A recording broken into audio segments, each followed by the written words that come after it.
Hey guys, welcome back. We're going to make a slightly more advanced whoopie pie in this round. So we made our traditional main whoopie pie with a marshmallow filling. Now we're gonna make a whoopie pie that has more of a buttercream-esque filling, and it's actually gonna be a mint filling with a chocolate ganache layer as well. So we're gonna get started with all of our ingredients. We've got flour, cocoa powder, baking soda, baking powder, regular sugar and confectioner's sugar, salt, eggs, heavy whipping cream, whole milk. We're going to use some bittersweet and semi-sweet chocolate chips. We've got those left over from our Congo bars. Some vegetable shortening, some peppermint extract, vanilla extract, and I think that's it. Oh, and green food coloring. And green food coloring. Because nothing makes it look green like green food coloring.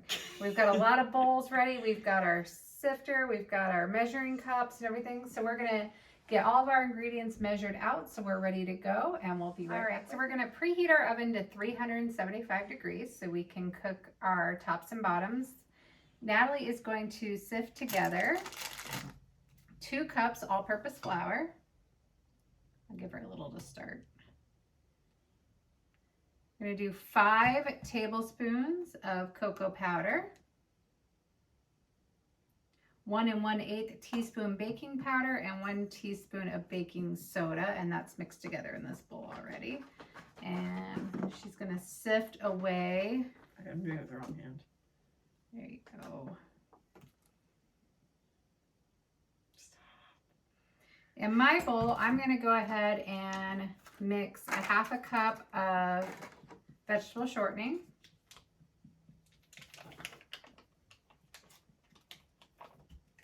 1 cup of sugar, and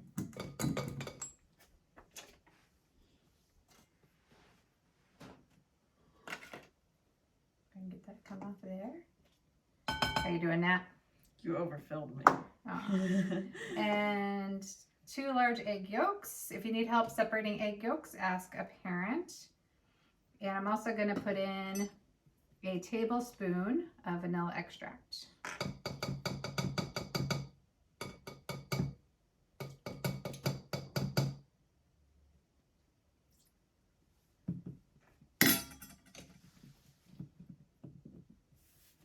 And I'm going to mix this up while Natalie continues to sift.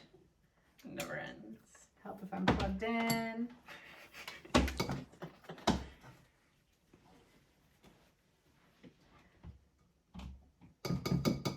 Oh, I missed.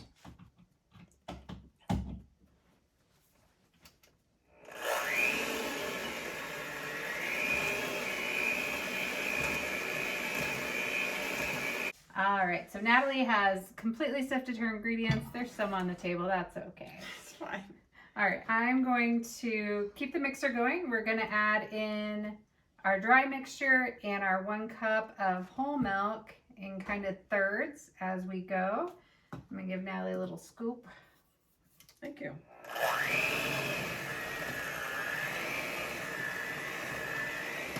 So she's going to toss in a little, and I'm going to throw in a little. And we're going to keep this going until we've used up all of our materials. All right, once you're all mixed up, we're going to go ahead and grab about 1/8. Again, if you've got an ice cream scoop, that's a great way to measure. And go ahead and put it on your parchment paper on your cookie sheet. Size-wise, I don't like to go too big because they're very rich in filling treats. So don't feel like you need to make them super huge. You can make them small. You just want to have an even number in the end. And we're going to drop those on. And we're going to put them in the oven for 8 to 10 minutes. You want them to still be kind of soft when you take them out of the oven, and then you're going to leave them sitting out on the cookie sheet for about another 10 minutes after they've baked before you move them to a cooling rack. So we've got this sheet all ready to go. We're going to finish filling up this one, and we're going to put them both in the oven. Quickly, how to make your chocolate ganache. So you're going to take your 3 tablespoons of heavy whipping cream and bring that to a boil. Have a parent help you. And you're going to remove that from heat, and you're going to add your 1/2 cup of either bittersweet or semi-sweet chocolate chips to that pan. And we're going to whisk that.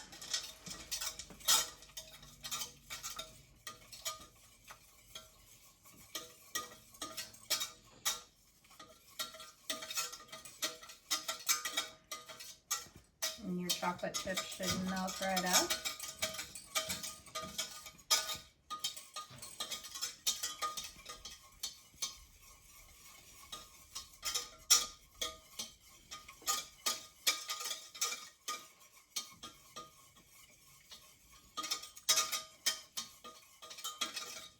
And that is all there is to making a chocolate ganache.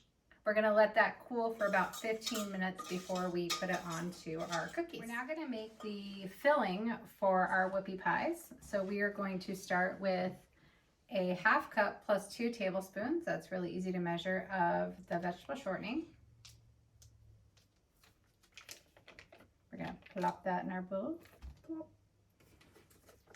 gonna do a 1/2 teaspoon of our peppermint extract. Oh, look, it's new.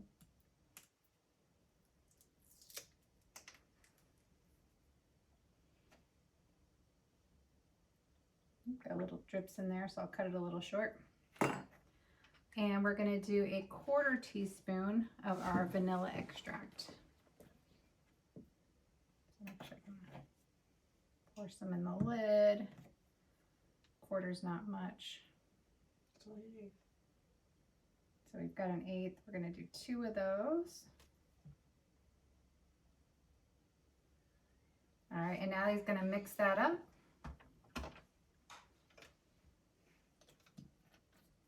You're not on some.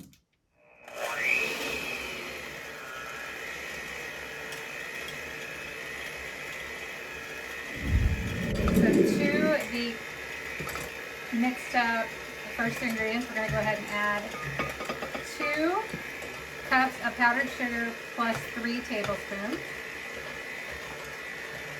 Smells very minty. It does. It's very fragrant. I'm gonna keep adding that in. And we're also gonna add in those egg whites that we reserved from our eggs earlier. We used the 2 yolks in the cookies, and we're gonna add in those. And we're also gonna add just a pinch of salt.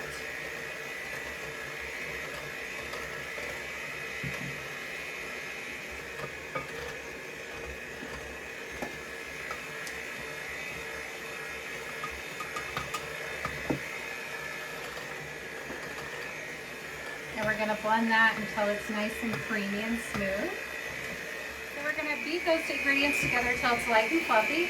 If it seems like it's separating or curling, you can add a little low heat, but ours seems to be doing okay. We're gonna add a drop or 2 of our green food coloring. And you can really make it any shade you like. We're gonna go with 2 drops. I'll kind of show you guys. We got a nice dark green color going. And we're gonna finish blending that. So like with our earlier filling, we're gonna use our little Ziploc bag trick. So I'm gonna load my filling into this bag.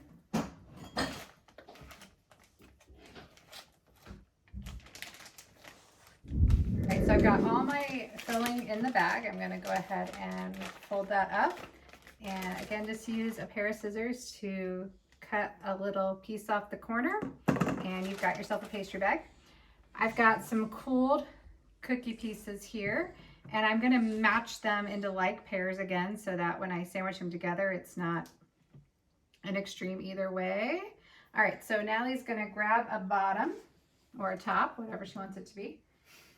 And we're gonna take a little bit of our chocolate ganache, and we're gonna just spread it on with a nice little layer.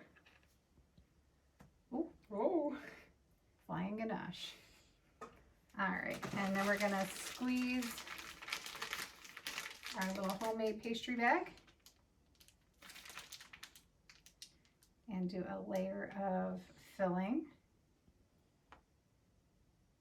And you can kind of, there we go. And then we're gonna take our other half and we're gonna just kind of squish it together a little bit.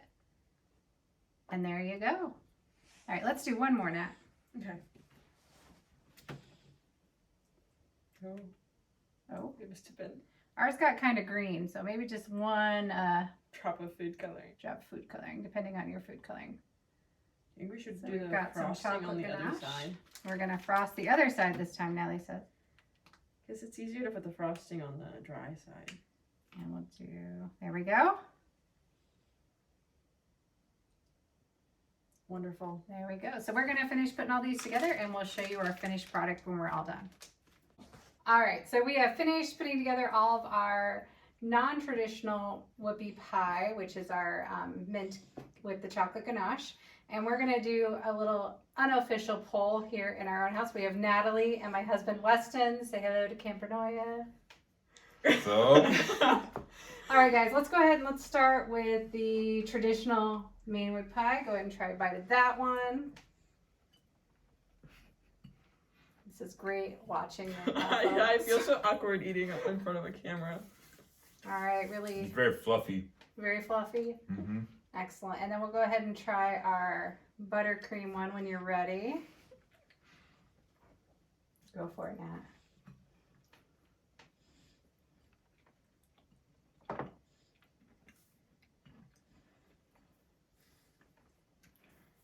It's not too minty.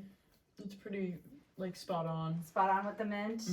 A bit crunchier, chewier, mintier. Okay, so if you were at a restaurant and you had to choose one off the menu, Natalie, which one would you choose? The mint one. The mint one. Wes, which one would you choose? The mint one.